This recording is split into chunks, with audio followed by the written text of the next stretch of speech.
금산 예찬교회 이영 목사님께서 말씀을 전하십니다. 계시록 22장 1절을 읽겠습니다. 또 저가 수정같이 맑은 생명수의 강을 내게 보이니 하나님과 및 어린 양의 보좌로부터 나서 길 가운데로 흐르더라. 아멘. 우리는 마침내 전 성경과 계시록의 마지막 장인 22장에 왔습니다. 그중 오늘은 새 예루살렘에 있는 하나님의 보좌와 보좌로부터 시작된 길과 길을 따라 흐르는 생명수 강과 강 좌우에 있는 생명나무에 관하여 먼저 본 후에 성경의 마지막 장에서 강조하신 주님의 말씀을 상고해 보기로 하겠습니다. 먼저 새 예루살렘의 중앙의 가장 높은 곳에는 하나님의 보좌가 있습니다. 하나님과 어린 양의 보좌가 그 가운데 있더라. 아멘. 여기서 첫째, 하나님께서 계시는 보좌는 새 예루살렘의 중앙입니다. 성막에서 지성소의 법궤 위에 하나님이 계시는 시언좌가 있듯이 새 예루살렘에도 그 중심에 하나님의 보좌가 있는 것입니다. 둘째, 하나님의 보좌는 우주를 통치하시는 하나님의 행정의 중심입니다. 세포에는 핵이 있고 국가에는 수도가 있듯이 보좌에 계시는 그분의 통치의 능력으로 인하여 우주가 질서 있게 유지되어 가는 것입니다. 그의 능력의 말씀으로 만물을 붙드시고 죄를 정결케 하시는 일을 하시고 높은 곳에 계신 위엄의 우편에 앉으셨느니라. 아멘. 셋째, 하나님의 보좌는 하나입니다. 로마 가톨릭에서 만들어 사용하고 있는 성부와 성자와 성령이라는 용어는 마치 하나님이 세 분인 것 같은 인식을 심어주면서 하늘에도 하나님의 보좌가 세 개가 있는 것처럼 착각하게 만들지만 그러나 하나님은 오직 한 분이시며 천국의 그분의 보좌도 단 하나뿐인 것입니다. 그래서 계시록 22장 1절에서 하나님의 보좌를 하나님과 및 어린 양의 보좌라고 하신 것입니다. 내가 하나님이 한 분이신 줄 믿느냐? 귀신들도 믿고 떠느니라. 아멘. 이제 새 예루살렘의 다음 항목인 길을 보겠습니다. 성의 길은 맑은 유리 같은 정금이더라. 아멘. 길은 교통과 공급을 위하여 있습니다. 그러므로 새 예루살렘에 있는 길은 하나님으로부터의 공급과 또 하나님과의 교통을 위한 것입니다. 문은 들어가기 위한 것이지만 길은 행하기 위한 것입니다. 그리스도께서 십자가에서 죽으시고 3일 만에 부활하시어 우리가 거듭나게 됨으로써 새 예루살렘의 문으로 들어갈 수 있게 되었고 그 후 그분의 신성한 생명과 본성을 따라 우리를 변화 성숙해 하심으로써 우리가 새 예루살렘의 길을 따라 그분과 교통할 수 있게 된 것입니다. 그리고 첫째, 길은 하나님의 보좌, 즉 하나님 자신으로부터 시작됩니다. 모든 길은 그분으로부터 시작되며 동시에 모든 길은 그분께로 통하는 길인 것입니다. 둘째, 새 예루살렘의 길은 정금으로 되어 있습니다.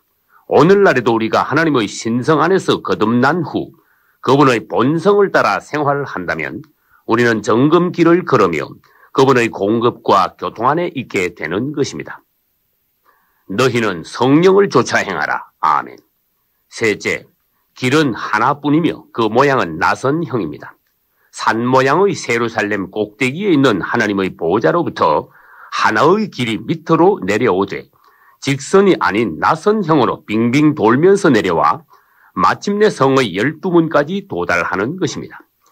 그러므로 새 예루살렘에서는 길을 잃어버리거나 빗나갈 염려가 조금도 없으며 누구나 문 안으로 들어온 사람은 하나의 길을 따라 하나님께로 인도되는 것입니다. 다음으로 우리는 생명수 강에 관하여 보기로 하겠습니다. 또 저가 수정같이 맑은 생명수 강을 내게 보이더라. 아멘. 첫째, 생명수 강의 흐름은 생명이신 하나님 자신의 흐름입니다. 내가 생명수 샘물로 목마른 자에게 값없이 주리라. 아멘. 둘째, 생명수 강은 하나님의 보좌로부터 흘러나옵니다. 하나님은 생명이시며 그분의 생명은 우리 안에까지 흘러 우리를 살릴 수 있는 생명이십니다. 나를 믿는 자는 성경의 이름과 같이 그 배에서 생수의 강이 흘러나리라. 아멘. 에스겔서 47장에도 하나님의 성전 문지방에서 물이 흘러나와 발목과 무릎과 허리까지 차다가 마침내 강을 이루는 장면이 나옵니다. 그 문지방 밑에서 물이 나와서 동으로 흐르다가 전 우편 제단 남편으로 흘러내리더라. 아멘. 셋째, 생명수 강은 길을 따라 길 가운데로 흐릅니다. 길과 강이 나란히 가며 같이 흐르는 것입니다. 그것은 우리가 하나님을 따라 행할 때 그분의 생명도 우리 안에 흐르며 공급된다는 것입니다. 넷째, 생명수는 성 전체에 공급되어 모든 백성들을 만족해 합니다. 여기서 생명수의 근원은 하나님이시며 강은 예수님이시며 강의 흐름은 성령이십니다. 이제 마지막 항목인 생명나무를 보겠습니다. 강 좌우에 생명나무가 있어 12가지 실과를 맺히되 달마다 그 실과를 맺히더라. 아멘. 창세기 2장의 에덴 동산 중앙에는 사람이 먹을 수 있는 생명나무가 있었습니다. 그러나 아담과 하와는 생명나무 대신 선악과를 먹고 그들 속에 사탄이 주입된 결과 생명나무가 있는 에덴 동산에서 쫓겨나고 말았습니다. 그 후 생명이신 예수께서 이 땅에 오심으로써 죄인들은 그분을 믿고 다시 생명나무에 참여할 수 있는 길이 열렸습니다.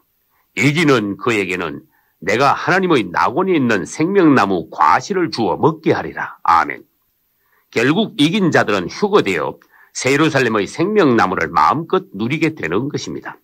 그리고 첫째, 생명나무는 생명수 강의 양편에 서 있습니다. 길을 따라 강이 흐르고 강이 흐르는 곳이면 어디나 생명나무가 있는 것입니다. 둘째, 생명나무에서는 12가지 실과가 달마다 맺힙니다. 그것은 하나님의 다양하고도 풍성한 생명의 넘치는 공급을 나타내는 것입니다. 셋째, 생명나무의 잎사귀까지도 열국을 치료하여 소성케 합니다. 그 나무 잎사귀들은 만국을 소성케 하기 위하여 있더라. 아멘. 세루살렘에서 우리는 그분을 따라 살며 그분을 먹고 그분을 마심으로써 영원히 그분을 누리게 될 것입니다. 이제 계시록 22장에 있는 마지막 경고의 말씀을 보기로 하겠습니다. 누구나 마지막에는 중요한 말을 하는 것처럼 성경의 마지막 말씀도 더욱 중요한 것입니다. 첫째, 22장 7절과 12절과 20절에서 그분의 재림이 임박했음을 경고하셨습니다. 진실로 내가 속히 오리라. 아멘. 그러나 이 시대에 깨어있는 자들만이 가까이 오신 그분을 감지할 수 있는 것입니다. 둘째, 22장 10절에서 계시록을 닫지 말라고 하셨습니다. 이 책의 예언의 말씀을 인봉하지 말라. 때가 가까우니라. 아멘.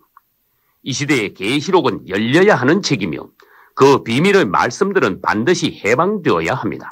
셋째, 그분이 오시면 심판하시고 상과 벌을 내리십니다.